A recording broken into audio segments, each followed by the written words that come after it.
Welcome to Designer Discussions with Jason, Maria, and Miriam. Today, Jason is going to talk to us about clicks, creators, and algorithms, advanced tactics for 2025. Welcome to the Designer Discussions podcast with Jason, Maria, and Miriam. Tune in each week where we talk about marketing, PR, and business advice for design professionals. Miriam, thanks for the introduction. That sounds like a mouthful in terms of a topic, but let me explain why this is. As you all may know, we have the Academy, and each month we actually focus on a different marketing topic. We usually use one of the months to cover all of the other topics that are not talked about and what's hot for that year. And so that's what I'm going to be talking about today. Next month in August, we're going to be talking about this actual topic, and I'm going to go over 10 of the top marketing tactics for this year, but I'm only talking about 3 here. If you want to hear all 10, I encourage you to join the Academy where we'll head over all of this in depth. So let's start. Number 1, what I want to talk about is AI search. So you'll often hear me talk about SEO, normal search engine optimization, but we haven't talked a whole lot about AI search. And it ties into SEO, but you have to do it a little different in terms of the audience, because now, as opposed to typing in search what you're after, oftentimes you may use a ChatGPT or any of the other AI tools to actually find what you're looking for. And AI is going to go out to the internet and find it relevant for what you typed in to the AI chat. How do you actually develop content for AI chat? One of the easiest ways is to actually use an AI tool to help you find out what it's after. So this is all under the understanding that before you use the tool, it actually knows who you are. It knows who your ideal client is. It knows what you do. So you have to, so what I'm going to say assumes that all that has happened. If that hasn't happened, you need to actually train your AI tool to know who you are, what you do, who your ideal client is. And after you've done all of that, now you can apply what I'm about to say.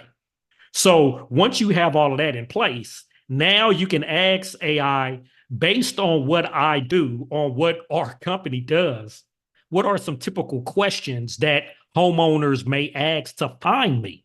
And it's going to give you some ideas. Those are the content topics that you want to write about, but not in a blog form. You want to have them in a list, because usually AI is going to look for information that's easily digestible, and a list is easy to digest. It's not going to open up a full blog. So that's how, so you may have a blog, but in the blog, summarize it and have a list or have it itemized. So when search happens, when AI search happens, it can find that content that it's looking for in your area to your ideal audience. That's why you have to first have AI know who you are, what you do in your audience. So when your audience types in what they're looking for in your area, AI can find what you wrote based on the content that you use AI to help you create. Okay.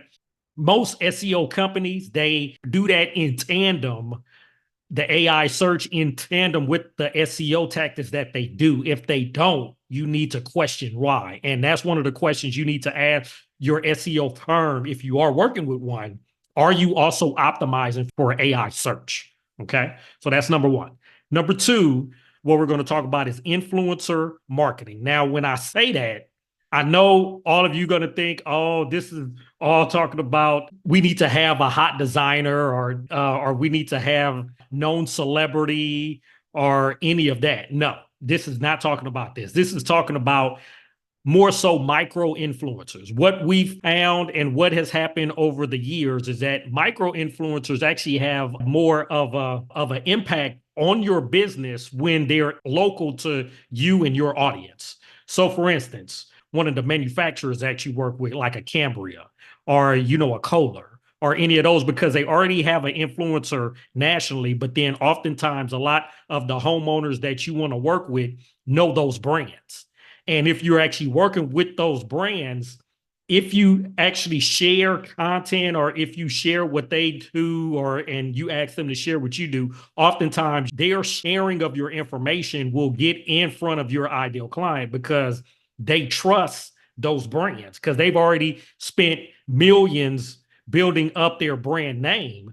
Now, if they attach you onto that or they share some of your posts, now you're seen as a reputable brand in the homeowner's eyes. So using some of the manufacturers that you work with is a great idea. Another idea is your clients. Look through your client list. Who have you worked with? Oftentimes, your actual clients are influencers in your local community. Have you worked with a councilman? Anybody that has influence locally and your ideal client, oftentimes, if you can reach out to them and ask them for a video testimonial in lieu of you either doing a discount or whatever it is that you want to give them in exchange for that video testimonial. Now you can promote that, or you can use it in social media ads to promote that testimonial to your ideal client because that individual is known in your local community where they may not have a social media following, but most of your ideal clients that you're after locally knows who he or she is. And now that you have that testimonial and they're promoting you, now that's influencing your ideal client to work with you. So you don't always have to have the celebrities of the world to promote. You should be able to use a local individual that has influence and that is known in your local community as that influencer marketing. Okay. And then the third one, paid advertising. That's not something we normally talk about. And there's a few reasons why. When you work on paid ads, if they are not done correctly, you can waste a lot of money. And so what happens is there's a lot of behind the scenes. What often happens is you're working on a Google Ads campaign or Facebook ads or whatever it is. And what a lot of people like to tell you is just set up the ad. That's all you got to do. Set up the ad and it'll work. That's not actually how it works. You got to set up the ad. You got to monitor it. You got to optimize it. After a while, you got to switch out the ad because after a few weeks, you get ad fatigue where anybody who's seen the ad over and over, they now ignore it. So you got to switch it out. So there's a lot of things you got to do behind the scenes that we normally don't talk about ads on a podcast because it's a lot of learning. And so that's one of the techniques that we are going to talk about next month. And we are going to have some ideas there, but just short term, if you are running ads, one of the things I would say, make sure you do not develop ads and set it and just forget that the ad is running because it will not work that way. So you have to always look at the back end. So if you are running any type of Google ads, Facebook ads, TikTok ads, LinkedIn ads, no matter what it is, there will be some type of dashboard in the back end for you to see how effective is the ad. So you're going to need to look at that at a minimum once a week to see what is happening with the ad. Are the impressions? Is it being seen by a lot of people? When that starts to either even out or come down, now you need to know you need to either switch out the ad creative, which may be either an image or video, but you need to switch that out, or you need to change up the content, what is being said, or the call to action. What are you asking them to do? So you need to look at all of those aspects to change it out. Once you start to see the trend of the clicks and the impressions either start to even out or tail down. And so that's just one simple technique that not a lot of small business owners even know.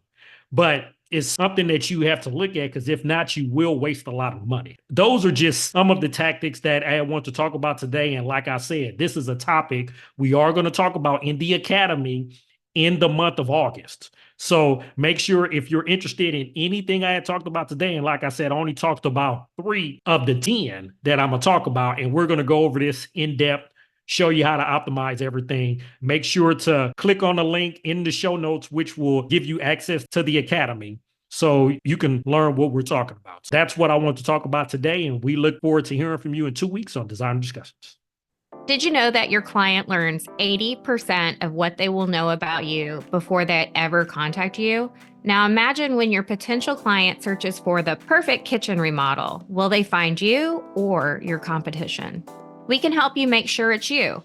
Our Designer Discussions Academy membership with your favorite podcast hosts provide weekly steps to simplify your marketing and boost your business.